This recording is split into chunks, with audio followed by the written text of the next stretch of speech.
मध्य प्रदेश राज्यसभा चुनाव में कांग्रेस को बड़ा झटका लगा है। यह कांग्रेस राज्यसभा चुनाव की वोटिंग से पहले ही हार गई है। कांग्रेस उम्मीदवार मीनाक्षी नटराजन का नॉमिनेशन रद्द हो गया। बीजेपी का आरोप था कि मीनाक्षी ने तेलंगाना की हैदराबाद कोर्ट में लंबित एक मामले की जानकारी नामांकन पत्र में छिपाई है। रिटर्निंग ऑफिसर ने कारण बताओ नोटिस जारी कर मीनाक्षी नटराजन को जवाब उनसे मांगा था। मीनाक्षी ने जवाब दाखिल किया, लेकिन रिटर्निंग ऑफिसर जवाब में संतुष्ट नहीं हुए और मीनाक्षी का नामांकन खारिज कर दिया। इसके बाद कांग्रेस समर्थकों का गुस्सा फूट पड़ा और अब पार्टी के नेता आज पहले चुनाव आयोग से मिलेंगे।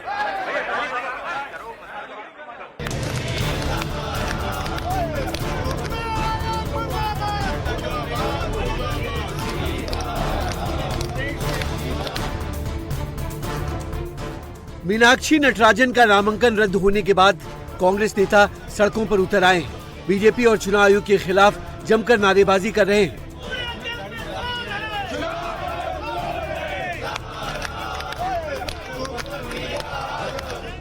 एमपी कांग्रेस प्रदेश अध्यक्ष जीतू पटवारी की अगुवाई में कांग्रेस के नेता और कार्यकर्ता भोपाल में निर्वाचन आयोग के दफ्तर के सामने डेरा डाले हुए हैं। कांग्रेस इसे पूरे मध्य प्रदेश में बड़े आंदोलन के तौर पर खड़ा करने में जुट गई है। आज कांग्रेस विधायक भोपाल में निर्वाचन आयोग के सामने भूख हड़ताल पर बैठेंगे। साथ ही हर जिले में कांग्रेस कार्यकर्ता भूख हड़ताल करेंगे। भोपाल में निर्वाचन आयोग ने लोकतंत्र की सबसे बड़ा हत्याकांड किया है।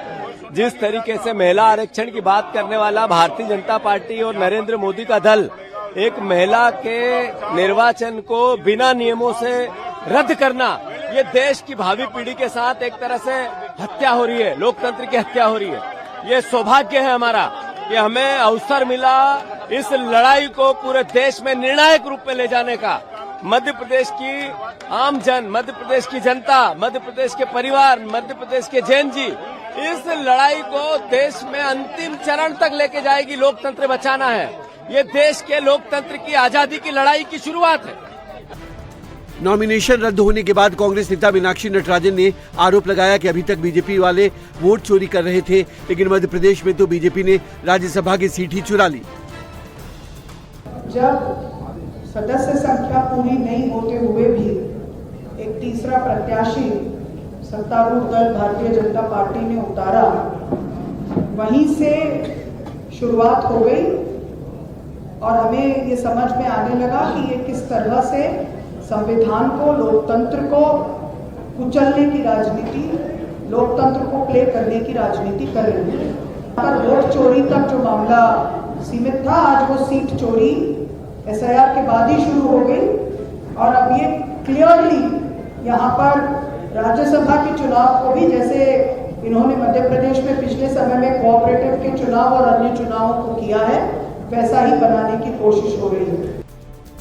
मीनाक्षी नटराजन का नॉमिनेशन रद्द होने के बाद आज कांग्रेस नेताओं का डेलीगेशन दिल्ली में चुनाव आयोग से मुलाकात करेगा। चुनाव आयोग और कांग्रेस नेताओं के बीच दोपहर 12 बजे निर्वाचन सदन में बैठक होगी। मतलब कोई सुनने को तैयार नहीं है, कोई चर्चा को तैयार नहीं है।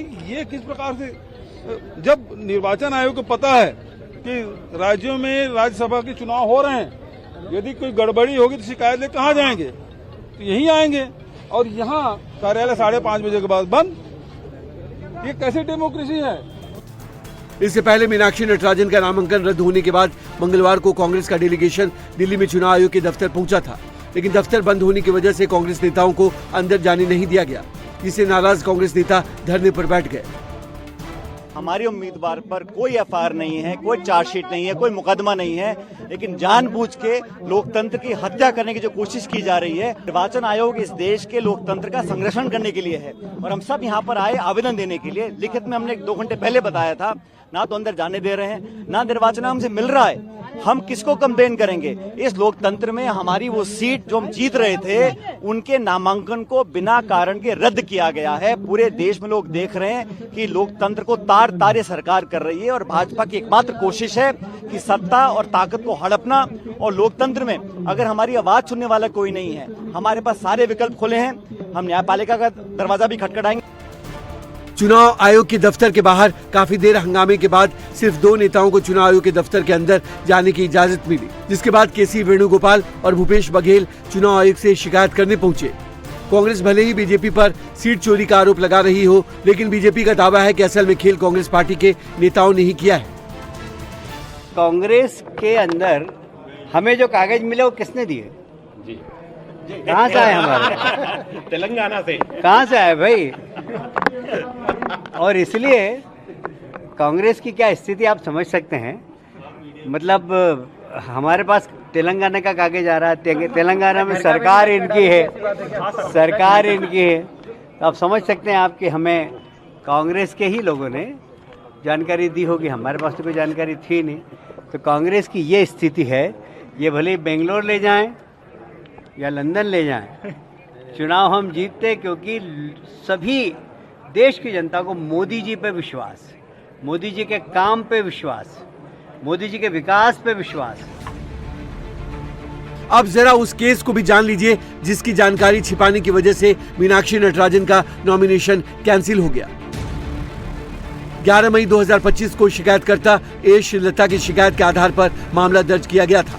20 अगस्त 2025 को ए श्रीलता ने हैदराबाद की अदालत में आरोपी नंबर 4 मीनाक्षी नटराजन के खिलाफ बीएनएस की धारा 356, 61, 45, 46, 351, 2, 3, 5 और 79 के तहत आरोप लगाए गए। 17 सितंबर 2025 को मीनाक्षी नटराजन को अदालत में पेश होकर जवाब दाखिल करने का आदेश दिया था।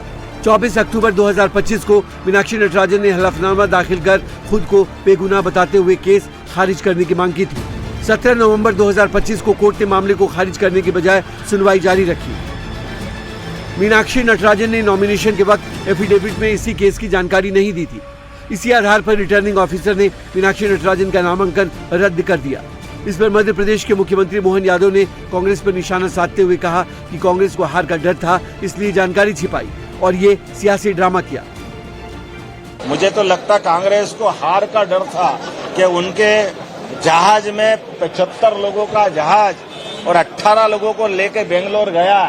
इसका मतलब है कि उनके साथ उनके चुने हुए विधायक नहीं थे, तो जान करके उन्होंने एक षड्यंत्र किया।